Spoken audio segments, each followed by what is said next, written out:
di ba? Nagmamantika siya kahit hindi ako naglalagay ng mantika. Yan. And after ko na siyang pakuluin at ikisa sa bawang at sibuyas.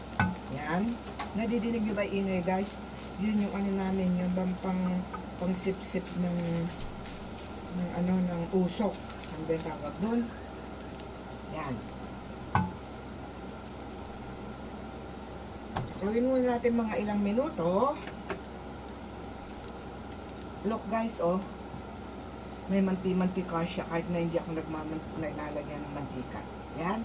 Yan. Okay na siya. Malambot na siya. Nilagyan ko na siya ng ingredients na powder ingredient ko. Hindi ako naglalagay ng betchin, guys. Ayoko. Bawal. Siguro mga 10 years na. And after that, guys, lalagyan na natin ang toge. Yan.